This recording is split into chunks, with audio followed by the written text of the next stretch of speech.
Let's go on to the telephone and speak to Eric Kofi-Jakpaso. He's the head of communications at the Electoral Commission. I thank you very much for your time, Mr. Jakpaso. Now, the expectations that today's exercise will be an improvement on Thursday, but the situation has been the same. It was a nationwide phenomenon with people not being able to find their names and thereby not being able to vote. How come this was the situation?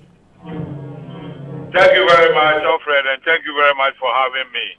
Alfred, it's a simple situation, and I would say, people, if you must vote, you must register and you must have your name on the special voters list. Last Thursday, the challenges we had. Hello? Yes, I can hear you. Last Thursday, the challenges we had were people whose names were not on the voters list and they turned around to vote. Then we also had people who wanted to vote outside the constituencies where they registered. So we went into a meeting with the top hierarchy of the police who were mostly affected. We agreed that all persons whose names were not on the special voters list cannot vote in the special voters election. So they must go to their polling stations and vote on election day. Right. Then also, those whose names were on it would have to go to their constituencies. We didn't have problem with the second category of people because they weren't constituencies to vote. But curiously and unfortunately, those whose names were not and are not on the special voters list turned around and came to the various polling stations and tried to vote. Despite the assurance that has been given by their top hierarchy that they will be deployed to their various polling stations on election day so that they can perform their duties and then vote. This was what happened, and it's unfortunate because once your name is not on the voters' roll, in this case the special voters list, we were not expecting them to come to the various polling stations. Otherwise, it was a successful exercise. But Mr. Jakpaso, that's where the war is. If this communication was given clearly, as you are saying now, how come that these people turned up at that venue to vote? Because from what you're saying, there should have been a communication, and you are in charge of that, the Electoral Commission. Would you say that there was some failure on your part to disseminate this information effectively to these people? Yeah, Alfred, it isn't as if this decision was imposed on the electorate today and then on the people of Ghana.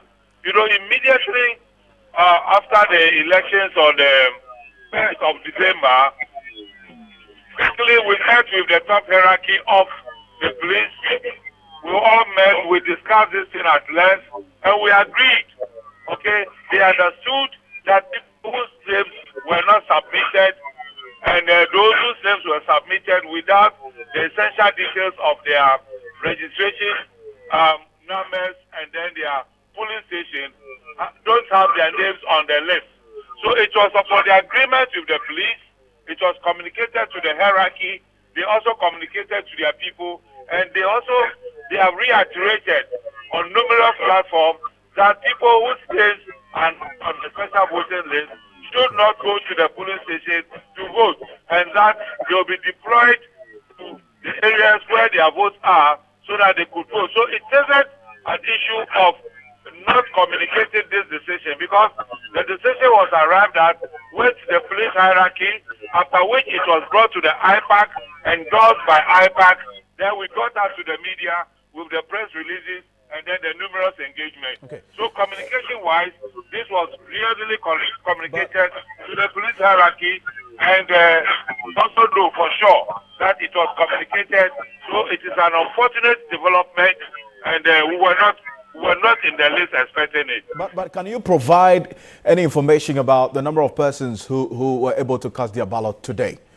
An update? No, we are not. We know we finished at 5:30. We are not receiving the feedback from the field. Okay, so how about those who are unable to vote today, the security personnel who are unable to do that, who will be deployed for service on December 7th? What's the alternative for them?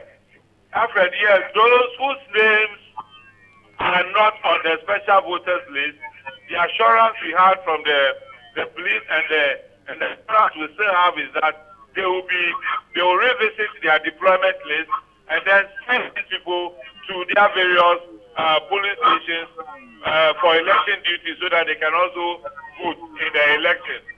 But for those whose names are on the special voters list but could not turn out to vote, they have lost the opportunity because their names will be flagged out in the register because they are on the absence voters list and their barcodes will be deactivated and they will not be able to vote. But Mr. Asmu, finally, there are those who harbor this uneasiness about these happenings and the impact it would have in the next 48 hours when we go for the election proper on December 7th. Would you say that these fears are justified about the preparedness of the Electoral Commission for December 7th? Far from that, far from that. I mean, we should all remain calm.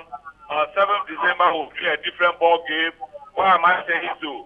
I'm saying so because we all know in this country that it is an offense to try and vote whilst we have not registered.